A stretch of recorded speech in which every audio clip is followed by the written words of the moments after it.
أعوذ بالله من الشيطان الرجيم بسم الله الرحمن الرحيم إنا نحن نزلنا الذكر وإنا له لحافظون۔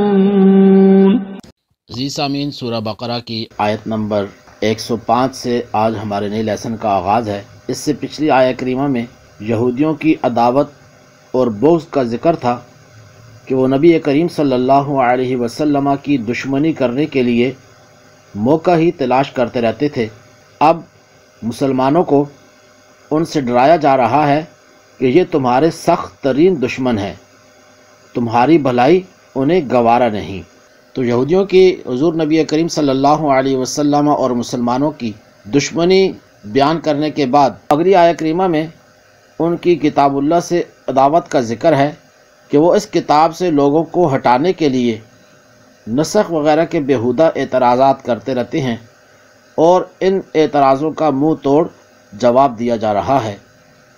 تو فرمایا کہ جب کوئی آیت ہم منسوخ فرمائیں یا بھلا دیں تو اس سے بہتر یا اس جیسی اور لے آئیں گے، اور اللہ تبارک و تعالی سب کچھ کر سکتا ہے۔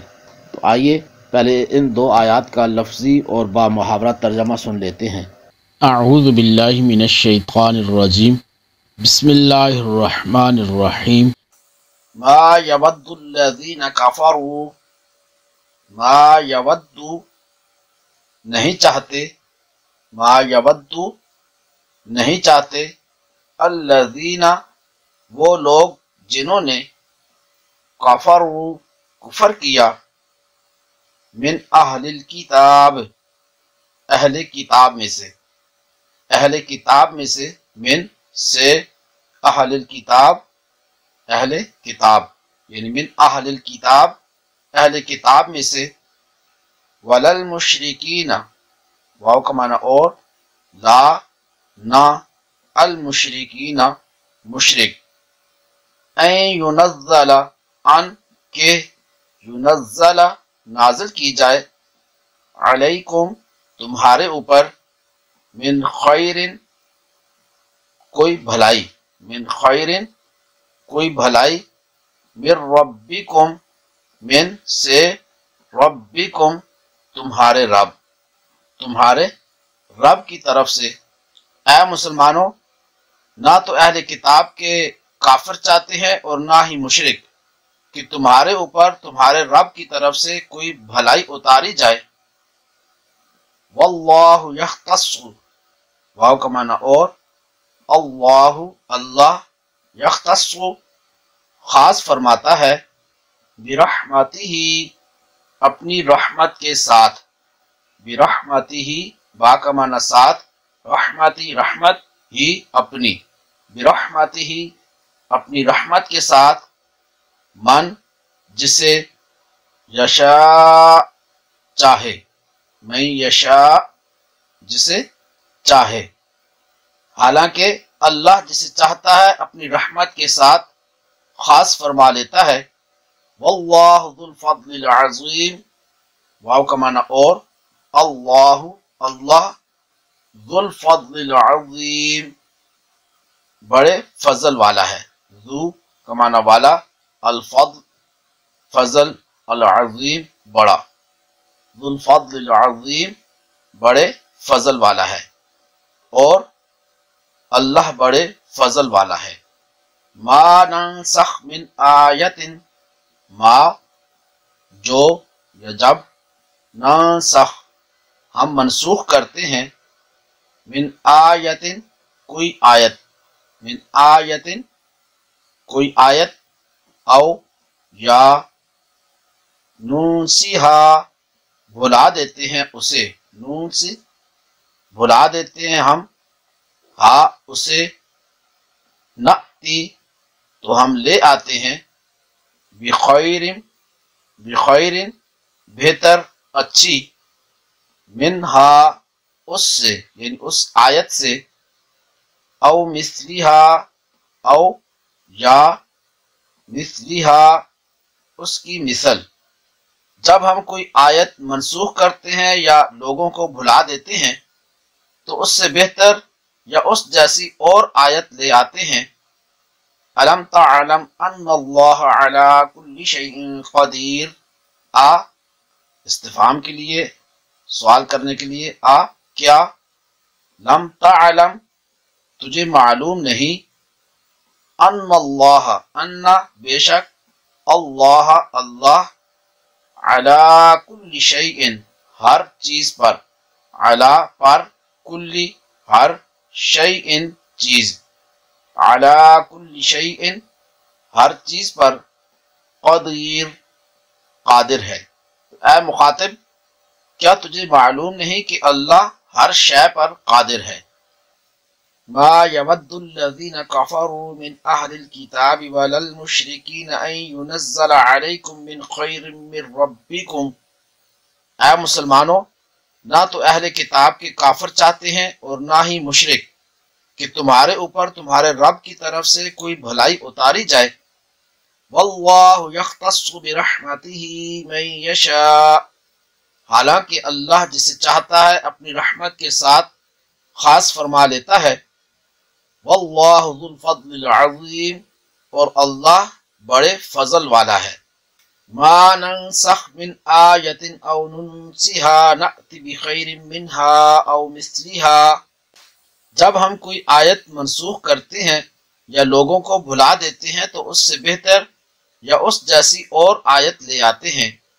الم تعلم ان اللہ علی کل شیء قدیر، اے مخاطب، کیا تجھے معلوم نہیں کہ اللہ ہر شے پر قادر ہے؟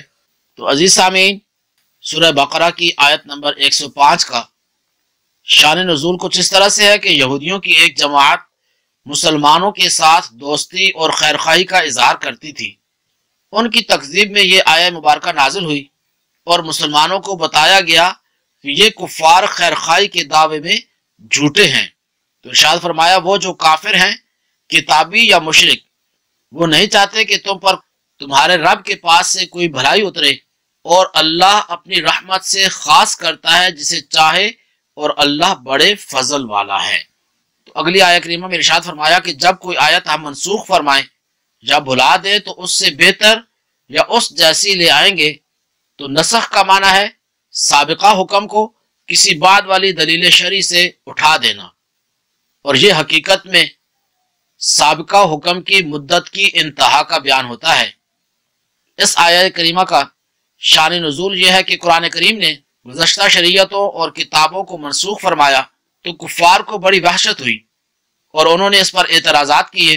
اس پر یہ آیت مبارکہ نازل ہوئی اور بتایا گیا کہ منسوخ بھی اللہ تعالیٰ کی طرف سے ہے اور ناسخ بھی، دونوں عین حکمت ہیں، اور ناسخ کبھی منسوخ سے زیادہ آسان اور نفع بخش ہوتا ہے۔ لہذا قدرت الہی پر یقین رکھنے والے کو اس میں تردد کی کوئی گنجائش نہیں۔ کائنات میں مشاہدہ کیا جاتا ہے کہ اللہ تعالیٰ دن سے رات کو، گرما سے سرما کو، جوانی سے بچپن کو، بیماری سے تندرستی کو، بہار سے خزاں کو منسوخ فرماتا ہے۔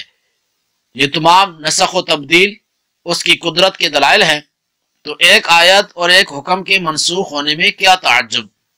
نسخ حقیقت میں سابقہ حکم کی مدت کا بیان ہوتا ہے کہ وہ حکم اس مدت کے لیے تھا اور اب وہ مدت پوری ہو گئی، صرف یہ تھا کہ ہمیں وہ مدت معلوم نہ تھی اور ناسخ کے آنے سے معلوم ہو گئی۔ کفار کا اعتراض تو جہالت و ناسمجھی کی وجہ سے تھا، لیکن اہل کتاب کو تو کسی بھی صورت یہ اعتراض نہیں کرنا چاہیے تھا، کیونکہ حضرت آدم علیہ السلام کی شریعت کے بہت سے احکام تو وہ بھی منسوخ مانتے ہیں، جیسے بہن بھائی کا آپس میں نکاح۔ یوں ہی یہودیوں سے پہلے ہفتہ کے دن دنیاوی کام حرام نہ تھے، ان پر حرام ہوئے۔ نیز توریت میں ہے کہ حضرت نوح علیہ السلام کی امت کے لیے تمام جانور حلال تھے، جبکہ حضرت موسیٰ علیہ السلام پر بہت سے حرام کر دیے گئے۔ ان تمام چیزوں کے ہوتے ہوئے نسخ کا انکار کس طرح ممکن ہے؟ تو نسخ کے چند احکام یہ ہیں کہ جس طرح کوئی آیت دوسری آیت سے منسوخ ہوتی ہے، اسی طرح حدیث متواتر سے بھی آیت منسوخ ہوتی ہے۔ نیز کبھی صرف تلاوت منسوخ ہوتی ہے اور کبھی صرف حکم منسوخ ہوتا ہے، اور کبھی تلاوت و حکم دونوں منسوخ ہوتے ہیں۔ بہقی شریف میں ہے کہ ایک انصاری صحابی رات کو تہجد کے لیے اٹھے اور سورہ فاتحہ کے بعد جو سورت ہمیشہ پڑھا کرتے تھے اس کو پڑھنا چاہا، لیکن وہ بالکل یاد نہ آئی اور سوائے بسم اللہ کے کچھ نہ پڑھ سکے۔ صبح کو دوسرے اصحاب سے اس کا ذکر کیا تو ان حضرات نے بھی فرمایا ہمارا بھی یہی حال ہے، وہ صورت ہمیں بھی یاد تھی اور اب ہمارے حافظہ میں بھی نہ رہی۔ سب نے بارگاہ رسالت مآب صلی اللہ تعالی علیہ وسلم میں عرض کیا تو حضور نبی کریم صلی اللہ علیہ وسلم نے ارشاد فرمایا آج رات وہ صورت اٹھا لی گئی، اس کے حکم اور تلاوت دونوں منسوخ ہوئے، جن کاغذوں پر وہ لکھی گئی تھی ان پر نقش تک باقی نہ رہے۔ فرمایا کہ ہم کسی آیت کو منسوخ فرما دیں یا بھلا دیں تو اس کی جگہ زیادہ آسان اور زیادہ ثواب والا یا کم از کم پہلے والے حکم کے برابر حکم لے آئیں گے۔ پہلے سے زیادہ سہولت والے کی مثال ہے جیسے پہلے 10 گنا تک کے لشکر سے جہاد کا حکم تھا، پھر صرف دگنا تک کے لشکر سے جہاد میں ڈٹے رہنے کا حکم نازل ہوا۔ زیادہ ثواب کی مثال کہ جیسے پہلے ایک قول کے مطابق روزے کی طاقت رکھنے والے کو بھی فدیہ دینے کی اجازت تھی، لیکن بعد میں اس پر روزے کا حکم ہی متعین کر دیا جو فدیہ سے زیادہ ثواب والا حکم ہے۔ سہولت میں برابر کے حکم کی مثال یہ ہے کہ جیسے بیت المقدس سے پھیر کر خانہ کعبہ کو قبلہ بنا دیا گیا، حالانکہ دونوں کی طرف منہ کر کے نماز پڑھنے میں برابر درجے کی سہولت ہے۔ تو اللہ رب العزت ہمیں قرآن کریم کو سمجھتے ہوئے اس پر عمل کرنے کی توفیق عطا فرمائے۔